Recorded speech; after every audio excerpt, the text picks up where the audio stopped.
Welcome students, আমরা রাসায়নিক সংযোগ সূত্র পড়ছি না? তো সেখানে দেখো ভরের নিত্যতা সূত্র আমরা পড়েছি, তারপরে স্থিরানুপাত সূত্র মানে ডেফিনিট প্রপোর্শন পড়েছি। তো আজকে শুরু হবে হচ্ছে গুণানুপাত সূত্র অর্থাৎ ল অফ মাল্টিপল প্রপোর্শন। দেখো কি বলা হয়েছে, যখন দুটো মৌল রাসায়নিকভাবে যুক্ত হয়ে দুই বা ততোধিক যৌগ গঠন করে তখন একটি মৌলের স্থির ওজনের সঙ্গে অপর মৌলটি যে যে ওজনের অনুপাতে যুক্ত হয় সেই ওজনগুলির অনুপাত একটি সরল অনুপাত। তাহলে আমরা একটু দেখে নিই। যেমন ধরো সালফার ডাইঅক্সাইড, এখানে সালফার আর অক্সিজেন নিয়ে এই যৌগ গঠিত হয়েছে। তবে সালফার ডাইঅক্সাইড আর সালফার ট্রাইঅক্সাইডের ক্ষেত্রে সালফারের যে ভর সেটা হচ্ছে 32 আর অক্সিজেনের হচ্ছে 2 × 16 দ্যাট ইজ 32 32। তাহলে এখানে সালফার ইজ টু অক্সিজেন যদি আমরা করি তাহলে কি পাচ্ছি দেখো 32:32 দ্যাট ইজ 1:1। একই রকম ভাবে সালফার ট্রাইঅক্সাইডের ক্ষেত্রে দেখো সালফার 32 আর অক্সিজেন হচ্ছে 3 পরমাণু মানে হচ্ছে 3 × 16 48। তাহলে 32:48 মানে হচ্ছে এখানে 2:3। ঠিক আছে, তো এখানে দেখো এই সালফার আর অক্সিজেন যে অনুপাতে যুক্ত হয়েছে, ঠিক আছে, একটি মৌলের স্থির ওজনের সঙ্গে অপর মৌলটি যে যে অনুপাতে যুক্ত হয়েছে সেই ওজনগুলির অনুপাত একটি সরল অনুপাত। তাহলে এখানে উভয় ক্ষেত্রেই অক্সিজেনের যে অনুপাতগুলো আমরা দেখতে পাচ্ছি, একটা 1 আর একটা হচ্ছে 3, তাহলে 1:3। এই যে অনুপাতটা এটা একটি সরল অনুপাত, এই যে 1 এই যে 3, তাহলে এটা একটি সরল অনুপাত। তার মানে আমরা এখান থেকে বুঝতে পারছি যে সালফার ডাইঅক্সাইড বা সালফার ট্রাইঅক্সাইডের ক্ষেত্রে এখানে সালফারের ওজন যদি স্থির করা হয়, স্থির ওজনের সঙ্গে অপর মৌলটি যে যে ওজনের অনুপাতে যুক্ত হয়েছে সেই ওজনগুলির অনুপাত একটি সরল অনুপাত। তার মানে এই সূত্রটির সঙ্গে এটা সামঞ্জস্যপূর্ণ। একই রকম ভাবে আমি যদি নাইট্রোজেনের যে অক্সাইড গুলো হয়, নাইট্রোজেনের 5 রকমের অক্সাইড আমরা দেখতে পাই, আমি সেই ক্ষেত্রে যদি দেখি, দেখো নাইট্রোজেনের 5 রকমের অক্সাইড আমরা দেখতে পাই। একটা হচ্ছে N2O নাইট্রাস অক্সাইড, একটা হচ্ছে NO, একটা হচ্ছে N2O3, একটা হচ্ছে N2O4 আর একটা হচ্ছে N2O5। এখানে দেখো নাইট্রোজেনের ভর যদি আমরা তুলনা করি নাইট্রোজেনের অক্সিজেনের মধ্যে, তাহলে নাইট্রোজেনের দেখো এখানে 14 × 28, এখানে অক্সিজেনের 16, এখানে 14 16, এখানে হচ্ছে 28 আর অক্সিজেনের হচ্ছে 3 × 16 48, এখানেও 28 আর অক্সিজেনের হচ্ছে 4 × 16 64, এখানেও 28 আর অক্সিজেনের হচ্ছে 80। তো তোমাদের এখানে আপাত দৃষ্টিতে দেখে মনে হবে যে একটি মৌলের স্থির ওজনের অনুপাতের সঙ্গে অপর মৌলের অনুপাত তো হচ্ছে না, কারণ এখানে তো স্থির নয়, এটা 14 এটা 28। তাহলে আমরা এটাকে যদি ধরো লঘিষ্ঠ করছি, তাহলে নাইট্রোজেনকে আমি যদি 14 করি তাহলে এখানে 2 দিয়ে ভাগ করব, তখন অক্সিজেন ও 2 দিয়ে ভাগ হয়ে এদের যে অনুপাতটা লঘিষ্ঠ আকারে আসবে কত না 14:8। এখানে কত 14:16, এখানে কত 14:, এটাকে 2 দিয়ে ভাগ করলে এটাকে 2 দিয়ে ভাগ করব 24, এটাকে 2 দিয়ে ভাগ করলে 14, এটাকে 2 দিয়ে ভাগ করলে 32, এটাকে 14 আর 40। তাহলে এখানে আমরা দেখতে পাচ্ছি যে একটি মৌলের স্থির ওজনের সঙ্গে অপর মৌলটি যে যে ওজনের অনুপাতে যুক্ত হয় সেই ওজনগুলির অনুপাত একটি সরল অনুপাত। তো দেখা যাক এখানে সত্যিই সরল অনুপাত কিনা। দেখো অক্সিজেনের এই যে অনুপাতগুলো আমরা দেখতে পাচ্ছি 8 16 24 32 40, তাহলে 8:16:24:32:40। দেখো অবশ্যই সরল অনুপাত 1:2:3:4:5, তাহলে এরাও সরল অনুপাতে যুক্ত হয়েছে। তার মানে এখান থেকে আমরা গুণানুপাত সূত্রের অর্থাৎ ল অফ মাল্টিপল প্রপোর্শনের যে প্রয়োগ আমরা সেটা দেখতে পাচ্ছি। তো এইবার আলোচনা করা যাক যে কোন কোন ক্ষেত্রে এই সূত্র প্রয়োগ করব। দেখো কোন একটি নির্দিষ্ট মৌলের যদি একাধিক যোজ্যতা থাকে, যেমন ধরো SnCl2 আর SnCl4, এই ক্ষেত্রে কিন্তু আমরা অবশ্যই এই সূত্র প্রয়োগ দেখতে পাবো, এই সূত্র প্রযোজ্য এটা দেখতে পাচ্ছি। আচ্ছা, আইসোমার, আইসোমার মানে কি? আইসোমার মানে হচ্ছে তো একই আণবিক সংকেত যুক্ত, কিন্তু দেখা যাচ্ছে যে সেটা ভিন্ন কোনো যৌগ, দুটো আলাদা আলাদা যৌগ, সেক্ষেত্রে কিন্তু এই সূত্র প্রযোজ্য নয়, এই সূত্র প্রয়োগ করা যাবে না। তারপরে দেখো ক্যাটিনেশন ধর্ম। ক্যাটিনেশন ধর্ম মানে কি? দীর্ঘ শৃঙ্খল কার্বন চেইন। তো এই যে কার্বন, এখানে কার্বন আর হাইড্রোজেন যে হাইড্রোকার্বন গুলো তৈরি করছে, এখানে দেখো কার্বন আর হাইড্রোজেনের যে ওজনের অনুপাত সেটা কিন্তু সবসময় সরল অনুপাত নয়, ঠিক আছে? তারপরে আবার আমরা দেখতে পাই যে একটি বা উভয়, ধরো এই দুটো মৌলের মধ্যে একটা মৌল বা উভয় মৌলের আইসোটোপ যখন যৌগ গঠন করছে, তখন তাদের ক্ষেত্রে এই সূত্রের প্রয়োগ মানে এই সূত্র প্রযোজ্য হতেও পারে, নাও হতে পারে, ঠিক আছে? তো আমরা এই সূত্রের উপরে একটি ম্যাথমেটিক্যাল প্রবলেম দেখব। এবার বলা হয়েছে যে একটি মৌল দুটি অক্সাইড গঠন করে, একটি মৌল দুটি অক্সাইড গঠন করে, যে দুটি অক্সাইডে মৌলটির পরিমাণ 50% ও 40%।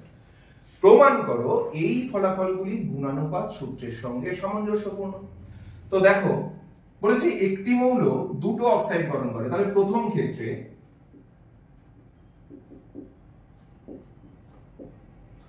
কি হচ্ছে?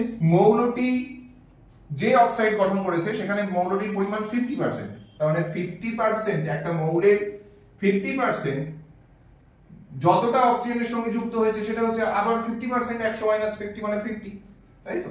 তো মৌলটির 50% যুক্ত হয়েছে অক্সিজেনের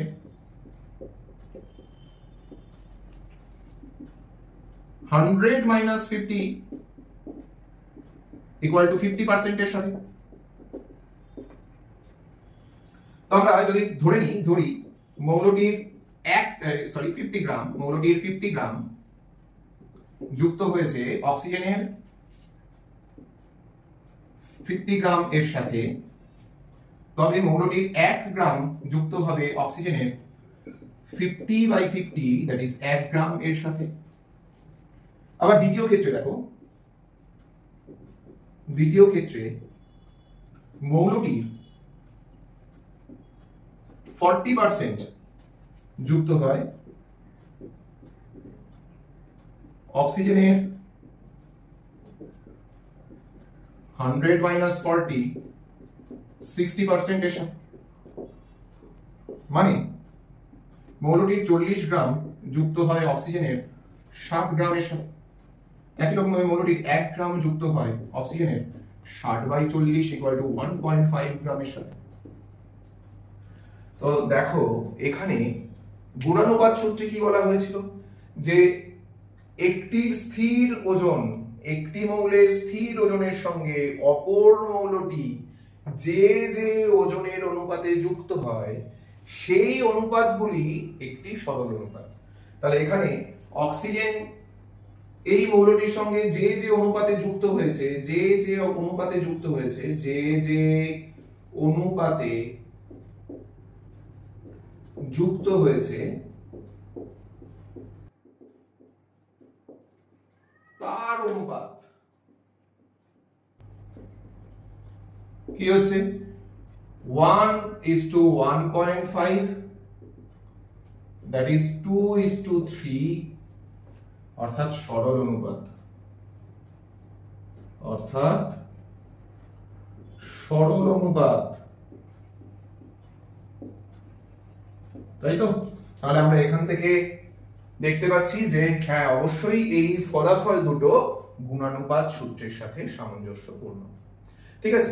তো এইবার আমরা চলে আসি এর পরের পয়েন্টে, মিথানুপাত সূত্র। দেখো এইবার আসছি হচ্ছে মিথানুপাত সূত্র, অর্থাৎ ল অফ রেসিপ্রোকাল প্রপোর্শন। দেখো কি বলা হয়েছে?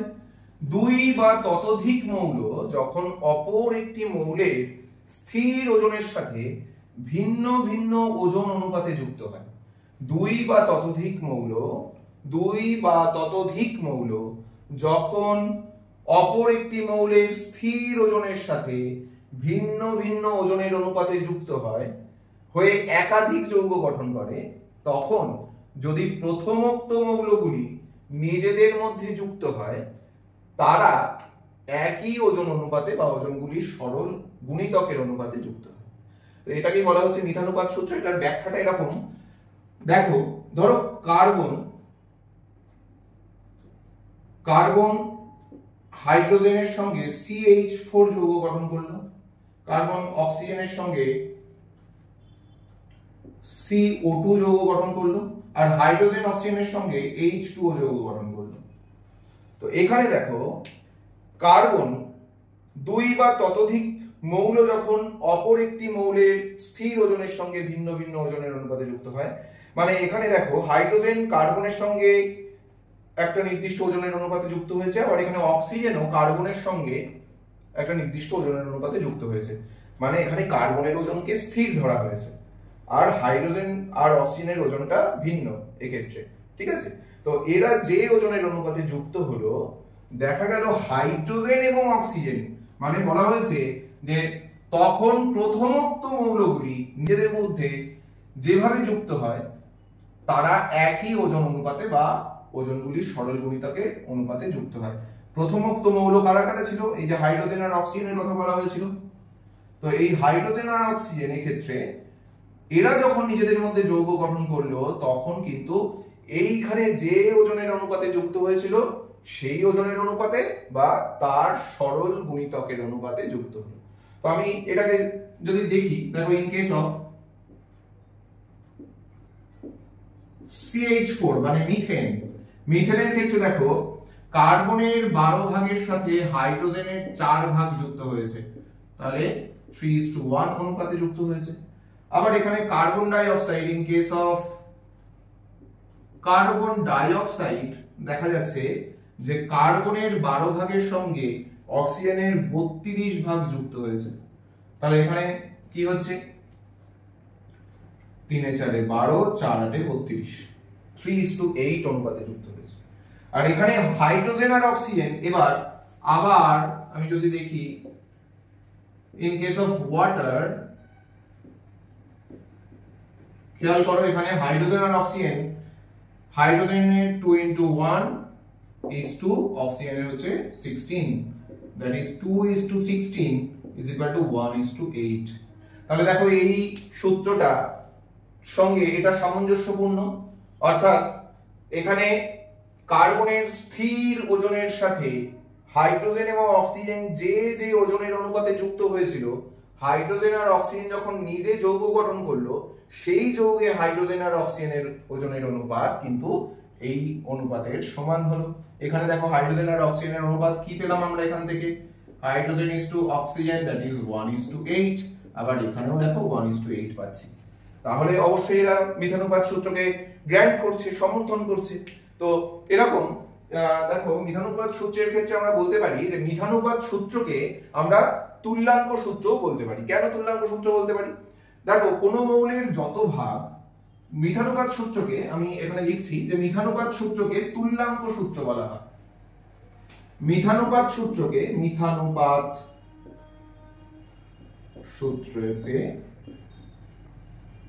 তুল্যাঙ্ক সূত্র বলা হয়।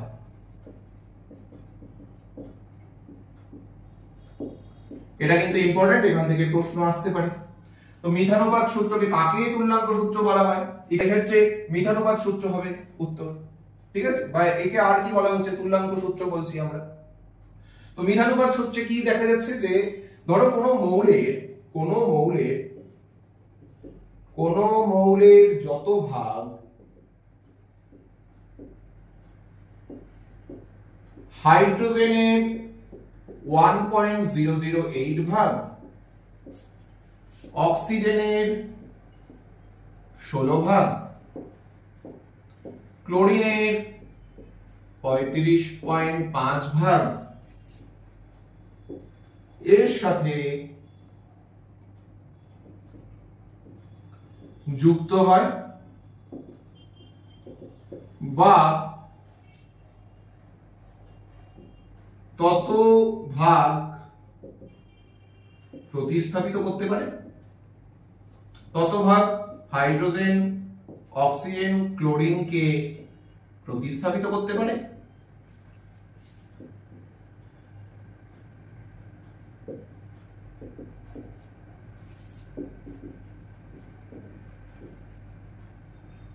ওই মৌলের, ওই যে প্রথমোক্ত যে মৌলের কথা বলা হয়েছে, ওই মৌলের তত ভাগ ওজন নির্দেশক সংখ্যাই হলো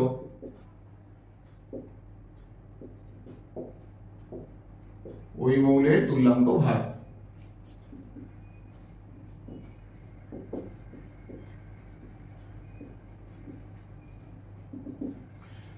তো আমরা এখান থেকে মিথানুপাত সূত্রকে অবশ্যই তুল্যাঙ্ক সূত্র বলছি, ঠিক আছে।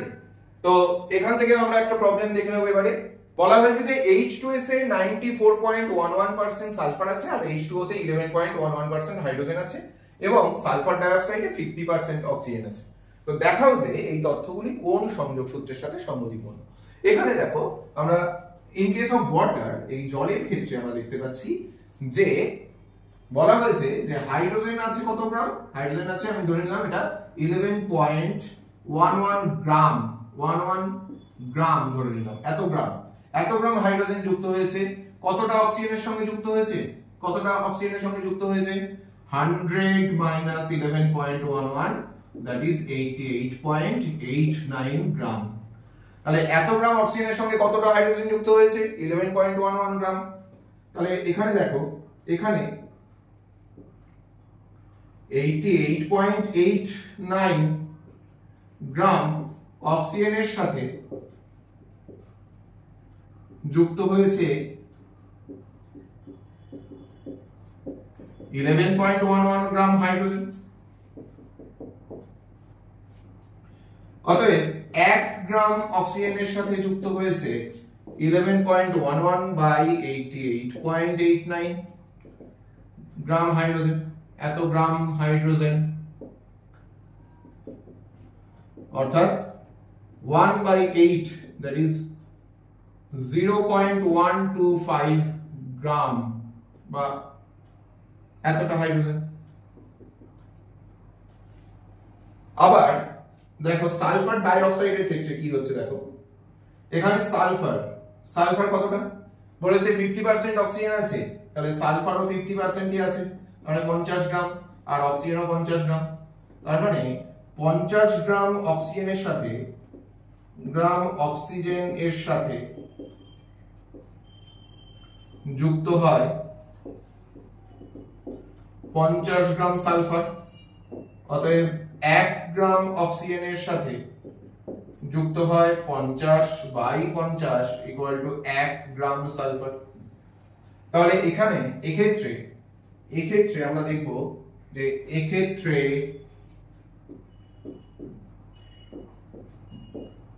সালফার ও হাইড্রোজেন এর যদি আমরা অনুপাত করি, অনুপাত কত হচ্ছে 1:0.125 that is 1:1/8, তাহলে 8:1। ঠিক আছে, তো এইটা আমরা হাইড্রোজেন সালফাইডের ক্ষেত্রে আবার দেখি কি হয়। দেখো ইন কেস অফ H2S বলা হয়েছে 94.11% সালফার আছে। তাহলে সালফার কত আছে 94.11%, মানে এত গ্রাম আমি ধরে নিলাম। আর তাহলে হাইড্রোজেন আছে কত গ্রাম, হাইড্রোজেন আছে হচ্ছে 100 minus 94.11 that is 5.89 গ্রাম, এত গ্রাম হাইড্রোজেন আছে। তাহলে এখানে হাইড্রোজেন বা সালফার ও হাইড্রোজেন এর ওজনের অনুপাত কত হচ্ছে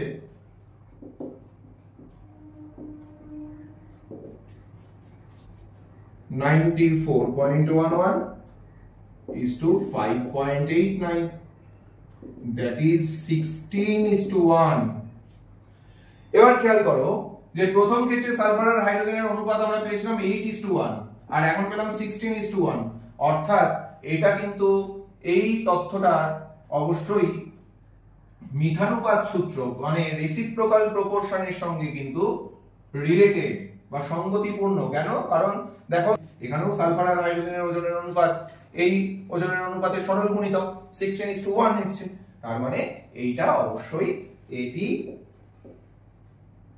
এটি মিথানুপাত সূত্রের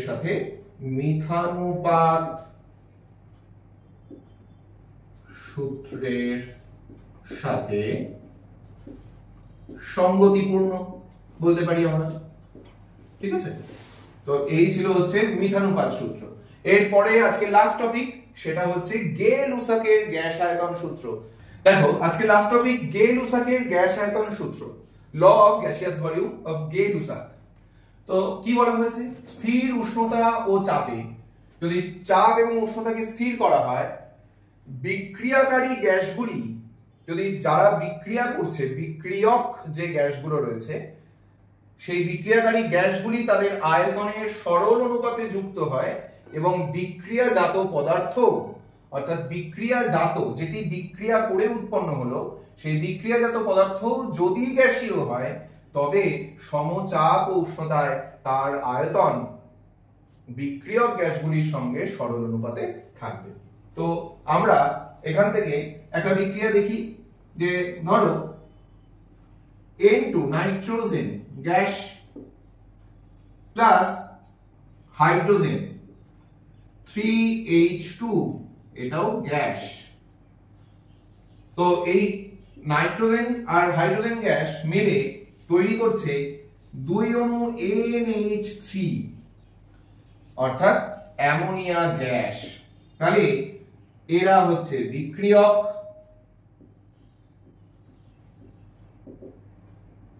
আর এটি হচ্ছে বিক্রিয়াজাত। তো আমরা যদি এই বিক্রিয়ার ক্ষেত্রে উষ্ণতা এবং চাপকে অপরিবর্তিত রাখি মানে স্থির রাখি, তাহলে দেখা যাচ্ছে যে বিক্রিয়ক গ্যাসগুলির যে ওজনের অনুপাতে যুক্ত হয়েছিল তার সাথে বিক্রিয়াজাত গ্যাসটির যে ওজন, এই ওজন তিনটি কি হচ্ছে পূর্ণ সংখ্যার সরল অনুপাতে রয়েছে। তাহলে দেখা যাক এখানে যেমন এক আয়তন নাইট্রোজেন, এখানে এক আয়তন নাইট্রোজেন, আমি যদি বলি এক আয়তন নাইট্রোজেন, দেখো তিন আয়তন হাইড্রোজেনের সাথে বিক্রিয়া করে দুই আয়তন অ্যামোনিয়া NH3 উৎপন্ন করেছে। এক আয়তন নাইট্রোজেন তিন আয়তন হাইড্রোজেনের সঙ্গে বিক্রিয়া করে দুই আয়তন অ্যামোনিয়া উৎপন্ন করেছে, এবং এই যে বিক্রিয়াটি সেটি অবশ্যই সমচাপ ও উষ্ণতায় ঘটেছে। এমতো অবস্থায় এদের যে বিক্রিয়ক আর বিক্রিয়াজাত পদার্থের যে অনুপাত, আয়তনের যে অনুপাত, সেটা দেখো 1:3:2 হচ্ছে, অর্থাৎ পূর্ণ সংখ্যার সরল অনুপাতে রয়েছে। তো এটাই বলেছিলেন গে-লুসাক তার গ্যাস আয়তন সূত্রে। আজকে আমরা জানলাম কি না, আমরা জানলাম গুণানুপাত সূত্র, ল অফ মাল্টিপল প্রপোর্শন, আমরা জানলাম মিথানুপাত সূত্র, ল অফ রেসিপ্রোকাল প্রপোর্শন, এবং গে-লুসাকের গ্যাস আয়তন সূত্র। আমরা রাসায়নিক যে সংযোগ সূত্র, এই তিনটে সূত্র, এবং আগের দিন আমরা করে এসেছি আরো দুটো সূত্র, অর্থাৎ ভরের নিত্যতা সূত্র এবং স্টিরানুপাত সূত্র মানে ডেফিনিট প্রপোর্শন। তো এই টোটাল 5টি সূত্রের সঙ্গেই আমরা রাসায়নিক সংযোগ সূত্র আজকে শেষ করলাম। ঠিক আছে, সকলে ভালো থেকো, আর আমাদের চ্যানেলটিকে ভালো লাগলে লাইক, শেয়ার এবং সাবস্ক্রাইব করতে ভুলো না।